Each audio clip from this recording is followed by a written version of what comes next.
Hello, everyone, and welcome to Making the Complex Simple. This is a podcast where I'm talking and taking you on my journey, really, of entrepreneurship, of life, and wanting to be able to pass on the lessons, the struggles that I'm going through as I'm building a business. So, hopefully, if you're building a business or if you want to learn the lessons without actually having to go through it yourself, this is the perfect place for you to be. So, we're going to go ahead and jump right in. Also, if you want to watch this instead of just listen to it, you can go to YouTube. By the time you're listening to this, it should be up. It's under my personal name, Morgan Whalen, or you can just type in "Making the Complex Simple" podcast, and that should come up. So if you want the visual, go on YouTube. You'll find it there. Now, the first thing I want to start with is talking about marketing. As I continue to learn marketing, as I continue to learn sales and just all the aspects of a business, for marketing, the one that I keep on getting reminded of and I always have to go back to is this key concept of you as the business owner. You have a product or a service that a certain group of people need or could help them in their journey. It can help solve a problem. It can help them avoid something altogether, right? There's a tons of different ways. It can save them time. And the thing here is, it's not what you know they need. It's not that. It's not what you know they need. It's what they want. So you got to know what they want and make your content around what they want. So if you're making content around what you think they need rather than what they actually are wanting, you're not going to get as many views. You're not going to get as much traction on your content, on your copy, whatever it is. And so I think it's always a really good and important piece to always think about it from what is it that they're wanting? What is it the problem that they're trying to solve? What is it that they're feeling on a day-to-day basis? And that's why for business owners who end up starting a business around a problem that they've solved personally, it's super helpful to have those types of businesses because then the owner can typically speak directly to their experiences and what they went through and how they were able to solve it and now how they help others solve it. So essentially, they're giving their own testimonial and it helps other people kind of connect the dots from where they are and what they're experiencing in their day-to-day lives and how it can improve or get better or be resolved for them. So I think it's just always a really good, important, and good exercise to put yourself in their shoes. So, for example, for this podcast, I want to help business owners who are starting out on their journey, going through their bumps and bruises. So, if I want to make this content even better, I should always be thinking about it through the lens, like as I'm speaking, of someone who's just starting their business or thinking about starting their business. They're on the other side of the camera, right? And so I think that's a really good frame to put yourself in to be like, okay, if I'm going to speak, if I'm going to make content, if I'm going to write, if I'm going to do these things, you always think about who's on the other side receiving it. And it's what do they want, not necessarily what your written salesy marketing copy sounds like, but it's really more about like how can it affect them? How can it make their lives better, really? So it's more about them, meeting them where they're at, being relatable, and just really providing, hopefully genuinely from your heart on what it is that you're trying to help them solve for. The next thing that I wanted to talk about is mindset. So mindset, I think, is really, really important as an entrepreneur. As you're going through, you're going to get hit like repeatedly over the head.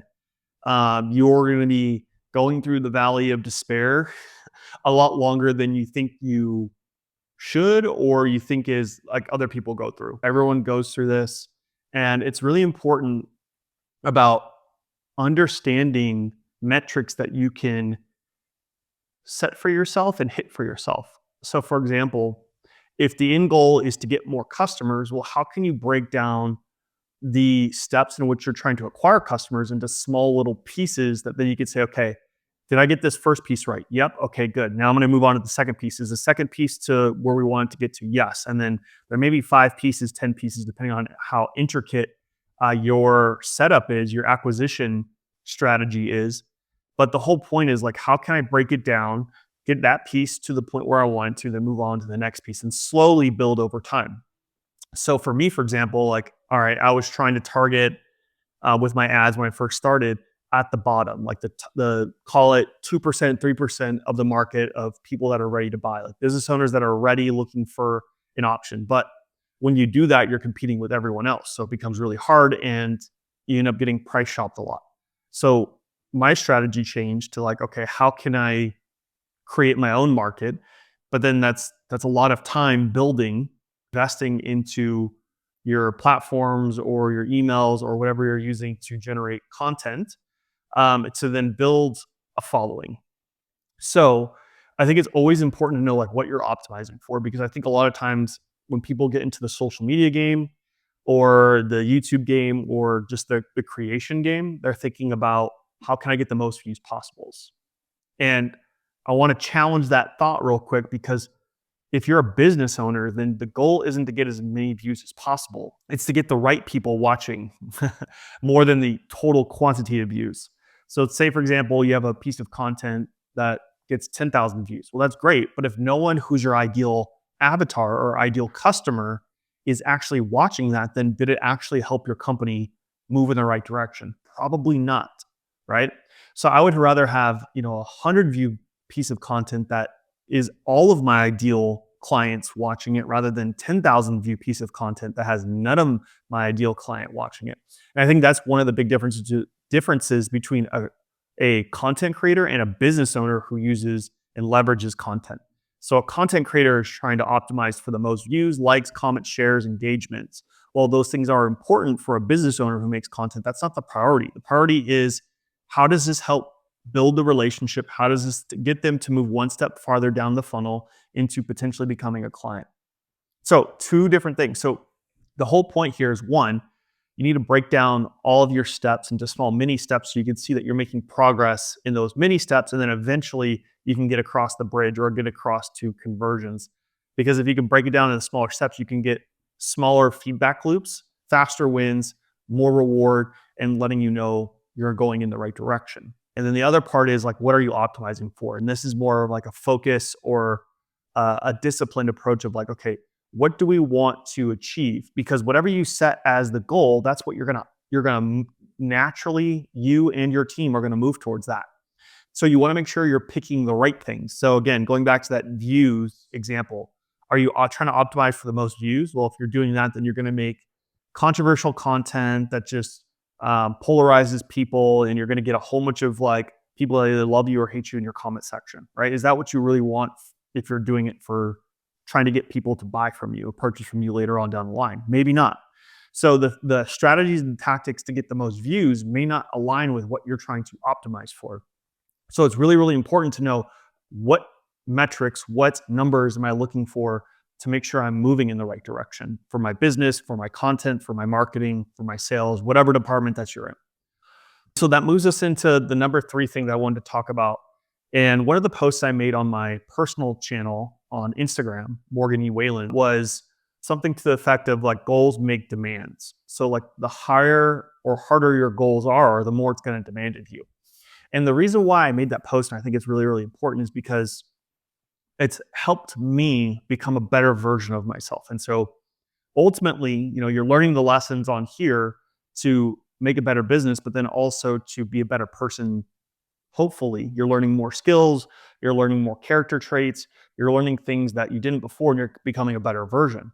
And so what you decide to go after, your goals, they're going to make demands. So for example, for me, I have a goal of, putting out this podcast once a week. So then that makes demands. I have to then think about what I did that week. I have to put it into, an outline. I have to constantly look for the lessons, and I have to make sure my appearance looks to a certain standard. And so that's just one goal. And so it forces these certain habits from you to be able to meet that goal in the standard or desire that you want to, right? To get the outcome that you want, you're going to have these things that you're like, okay, I need to do this, I need to do this. And so it's forcing you to become better. Same thing with like something maybe most people can relate to, which is working out. If you say, okay, I want to go work out 6 days a week, well, then that's going to force you, even on days where you don't want to, even on days where you don't feel like it, to go do it anyways. So goals make demands. And so the more, I wouldn't say the more goals, but the goals that you have that are forcing you to become a better person, you want to keep those and hold those as best you can because it's only going to do better things for your life. It's going to make you more productive. It's going to get you into the direction that you want to go in. The whole concept here is really just, you want to make goals that you can hit, and they could be, 3 months from now, 6 months from now, a year from now. And you want to do your best to try to go after them. So make things that are difficult, but things that you can actually accomplish. Me and my team, we go through every week, either like a piece of content on YouTube or we go through a book, whatever it is. But we have a growth, we call it growth talks. We have like a growth hour where we talk about a piece of content or something that's in our field. And one of the ones that we went through recently is like the 12-week, I think it's called the 12-week year. And essentially it's just breaking down like a yearly goal into 12-week goals, because then it's a faster feedback loop to getting towards that goal. So you can have, 4 sets of goals, and it's more flexible. It's easier to change over time too. So if you don't hit it, you don't feel like you lost the year. No, it resets after the 12 weeks or 13 weeks if you really want to be technical.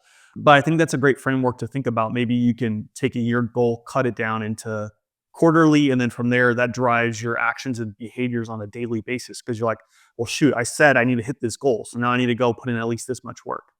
And so for me, one of the goals is create one YouTube video per week, because again, I'm trying to focus on the top of the funnel right now, which is just getting more people to view the content that I want to view the content. And so then that's one YouTube video per week and at least one short video per week on the platforms that I post on. And so those goals that I just set for myself of like the amount of content that I want to have make demands. I have to, whether I like to or not, think of what I want to talk about for the YouTube video, shoot the YouTube video, do the pre, which is doing the research, finding case studies, examples, making it in a way that's easily digestible. Then I have to do the post, which is the editing for the sound, color correction, and create a thumbnail, create the hook in the beginning, all these things, all these elements that go into it. So because I have the goal of 1 YouTube video per week, it makes demands of my time on where I'm going to spend some of my time, effort, and energy during the week to be able to hit that goal. And so I think this is it. If you can follow it, it helps you shape your day into where you want it to go. And so you can do this in your personal life, you can do this in business, and then it just then becomes, what goals are you making? It goes back to the point before, which is, what are you trying to optimize for? Know exactly what it is that you're trying to accomplish, because if you can aim small, you're only going to miss small. If you just have a broad target, then it's going to hit anywhere on the map or on the target sheet. So if you go to a shooting range, right, you're going to say, oh, I want to hit the bullseye. Well, then if you miss, you're not that far off. Or if you're saying, I just want to hit the whole sheet, okay, you're more likely to hit the sheet, but it's not as good a result as you could have had. This takes me into number 4. And again, this is kind of more of a mindset thing that I am thinking about constantly as I'm, again, in a lot of the marketing and sales of my business right now. And it's something that I read from the 12 Principles of Growth. It's from Jeff Bezos' letters. It was put into a book that an author went through and kind of dissected and came up with these 12 principles of growth. And one of the things that I think on constantly is, it was in the book, it said, keep an eye on your competition, but be customer obsessed, meaning see what other people are doing. If you're in the content creation space, I would look to see what are other people doing for their shorts. Or if I'm in my industry, what are other people offering in my industry? And you just keep an eye on that. Like just how, Apple will keep an eye on Microsoft, or Tesla will keep an eye on the other car manufacturings, maybe in the US, China, Japan, wherever.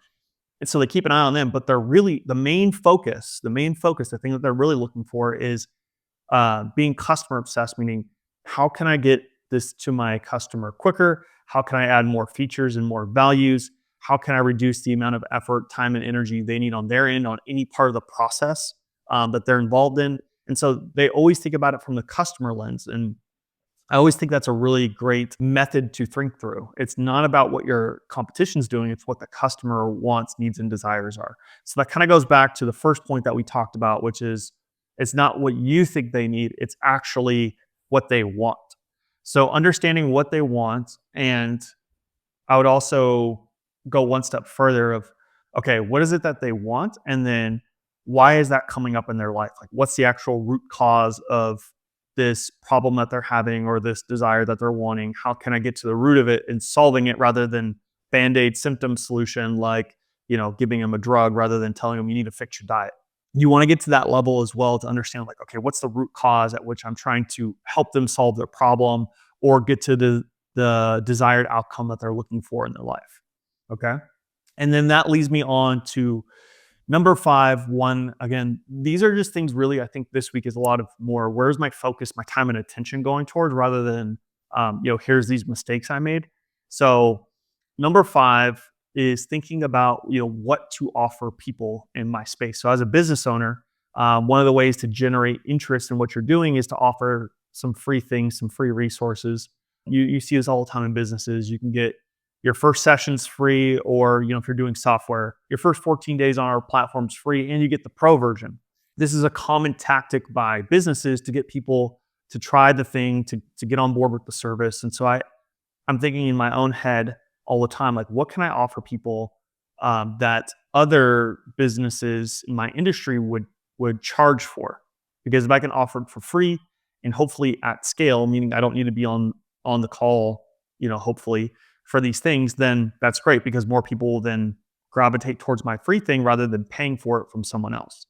This month, and I'll give you updates as we go through this month, I'm restarting, trying to get people to sign up for something or exchange their information for something. So in business terms, that's them becoming a lead.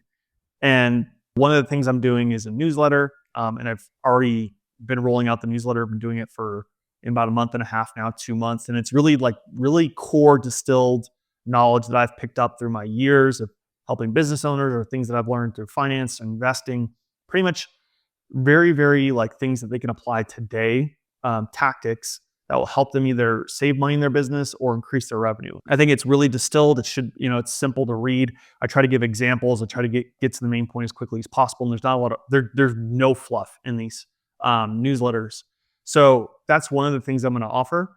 So it's pretty much you're getting the best nuggets from me for free. The second thing that I'm looking to do is create tools. So resources like Google Sheets or Excel sheets that they can use to help them make better decisions in their company. So again, that's the second one for me. The third one I'm looking at potentially doing is workshops, so where they can come and join a live event for 30 minutes, an hour online, and they can ask their questions. There may be Q&A and as well as a short presentation.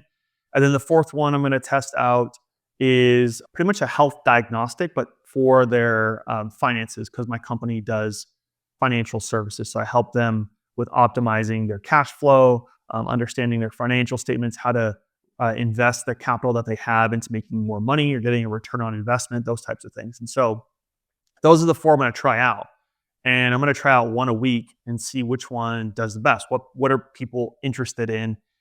Because again, it's not what you think they need. It's what they're actually wanting, what they're wanting to solve for. Again, I can see what other people are offering for free or for paid and then kind of get an idea, approximation, right? But then at the end of the day, you have to test it out for yourself. You have to figure out what people are wanting.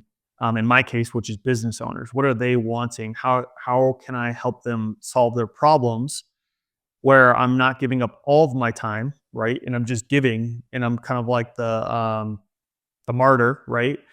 But I don't want to be to the point where I'm gatekeeping everything either. So there's a fine balance between giving and then making an ask. Definitely want to lead with giving as much as possible, give them as much as I can. But then some of the things that actually require my time or my team's time, I definitely want to make sure they pay for it because I can't do it for free, or else I'm not running a business, I'm running a charity at that point. And so number 6, I'm going to go into YouTube because I started doing YouTube at the beginning of, I think it's beginning of January, honestly. I think I have 3 videos out now, 4 videos out. I tested, I think, once in December, then I started in January. I think the second week in January, to be correct. And so I started posting content on there. Really started January. I think I did shorts and then I started making longs. And here are some of the lessons I learned. Like, one, people who watch short videos, which is like the YouTube's 60-second, 90-second version. It's kind of like Reels for Instagram or TikTok videos. People who watch the shorts just like to watch the shorts, really. They don't necessarily go to the longs, or maybe I'm not setting it up correctly to where it'll funnel them to the longs. So that's surprising because I felt like most people would be on YouTube to watch long videos. Like they're either doing entertainment or they're trying to learn a skill or some type of educational thing. Like it falls on that spectrum between education and entertainment. Like news is all more entertainment, sports more entertainment, right? And then over here, it's like learning a skill, learning how to do your homework, math, those types of things. I think what I'm going to start trying to do is actually post more in the software because I'm using a editing software that can post to all platforms right now to make it easier for me on time wise.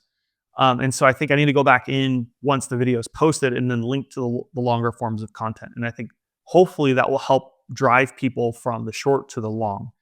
The other thing that I've noticed too is that on YouTube, a lot more people search, right? So it's search, it's right when they go on YouTube, it's whatever comes up on their like suggested list that YouTube algorithm automatically gives them, and it's them scrolling. So there's really three ways for people to find your content on YouTube.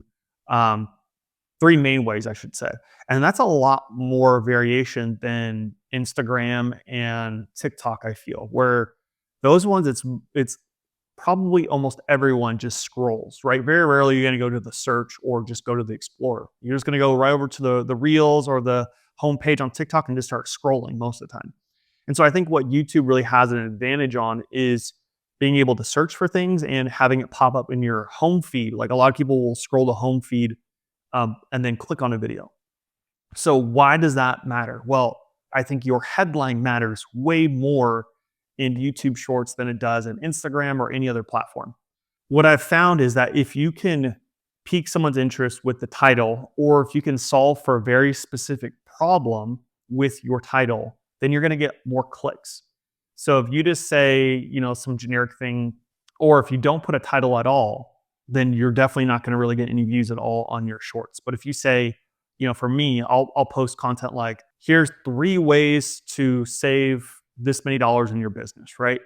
And so a short piece of content that's solving the problem that they're looking to solve for or piques their interest into something. The overall concept here is you want to make things that will engage them to click on it. It's the same concept with longs, but in short, it's a lot easier for them to click, watch 30 seconds, 60 seconds, and then move on from there. So I think that's really, really an eye opener for me, is that spend more time on the titles and make it something that you can answer in a quick 30, 60, 90-second clip. And then hopefully from there, if they see enough pieces of your content, then they'll maybe convert to like subscribing to your channel and or converting into watching some of the long forms. Again, I think if I link in the shorts to the longs, then it's going to help. So that's my concept. And in these last few days, I've been applying it and it's actually worked pretty well. Like I've been getting the last couple shorts that I've put on that I've been applying the titles that are a little bit more like, here's the problem that I'm solving or the question that I'm answering or the value that I'm going to give you. And it's all right in the title. For most of those, I've been getting 3, 4, even getting close to 500 views, which for just starting out on YouTube Shorts, that's not terrible. Definitely can get better over time, but I think that's great. Like to know that there's more than just you scrolling on Instagram or TikTok and being able to like grab someone's attention like right then and there. It's all about the first 3 seconds of your video when it comes to TikTok, when it comes to Instagram, Facebook. Whereas on YouTube, it's a lot more to do with your title too. So your title could draw people in. That's a way better, I think that's an easier lift in some cases to get them to watch the piece of content. I was definitely watching some YouTube videos on like creators and what they do on YouTube, their editing style. So you'll see my editing styles change. You'll see, my lighting style change over time too, and how I shoot videos because I'm watching them and I'm like kind of taking things that I'm learning there and applying it to other areas, which is, it's kind of crazy. Side quest here real quick, but things that I was learning on like video editing and making the long form videos is actually helping me with my ads and the things that I'm running on Meta to attract people to my offers, because now I'm starting to understand graphic design a little bit more and imagery and how to apply effects and things like that to make it more engaging for people. And so it's crazy that the things that I'm learning on how to make a better YouTube video is actually helping me with my ad creation process, which I didn't think it was at the first time. And that kind of reminds me of Steve Jobs, and he took a calligraphy course in college. And then that was the basis for him to build actually the different font options in the Apple products, which wasn't there at the time. It was just one font. And then he was, in early days was able to then create all these different variations, and that drove innovation. So it's really interesting to see that things that you learn in one area could then benefit without you even like understanding or knowing in other areas of your business. So always just keep that in mind. There may be things that you're learning now and you're like, I'll never use that again, but in reality, they're going to show up. What I learned from watching the YouTube creators is that you can get monetized on YouTube. So they'll pay you once you get a certain amount of subscribers and a certain amount of views in a 90-day period. So I think the bar right now is you have to have 500 subscribers and either 3 million watch hours or 30 million views, total views. That's a lot. Like I'm looking at that, I'm like, dang, like I'm happy with like 300, 400 views on a short right now. And they're talking about 3 million in 90 days, which is a lot. I would always just think about it, take it one step at a time. You're not going to get there overnight. And what I learned from YouTube when watching some videos is that it usually takes around 4 to 5 months if you're doing YouTube full time to get to that point where you're monetized by having 500 subscribers and either 3 million watch hours or 30 million views. So to get to that point, it usually takes about 4 to 5 months if you're doing YouTube full time. And then if you're doing it full time, to get someone else to be able to pay for someone else to help you on your team, it takes about 18 months. And so I'm not going all in hard on YouTube as they are, and I can't do all of my time into YouTube. So I'd imagine this would take a little bit longer, but this lets me know, like, if you continue to get better, it will pay off down the line. And like these videos you're creating today, they can still be viewed a year from now, 2 years from now, 5 years from now, 10 years from now, as opposed to Instagram and all the different platforms for shorts. And so those are the main takeaways that I had this week. And again, it's more about mindset, I think, this week than like things that I failed on. Did I fail this week? Totally. Like there were some things I learned when exporting and importing videos and having to deal with file sizes and shooting in higher quality and lighting. But I feel like this week, just talking about mindset could be helpful for a lot of people who are in the day-to-day grind of entrepreneurship, or maybe you're looking to get into it and you want to see like what it's all about. Well, this is it. Like it's all about continuing to progress, even though you're not seeing the results and or it's not happening as fast as you want. And it's just understanding patience, it's understanding timing, it's understanding what to focus on, what metrics to look at, and not to get discouraged. If you have hope, if you have faith that it'll work out, you can continue. But as soon as you lose that, then it's going to be really hard for you to continue. And most people, before they get into business, they're like, yeah, I'm going to get in. It's going to make, all this money. It's going to be great. And so they have this uninformed optimism. And then when they actually get into running a business or starting the journey, life smacks them over the head. And then they fall into like the valley of despair. It's like the hero's journey.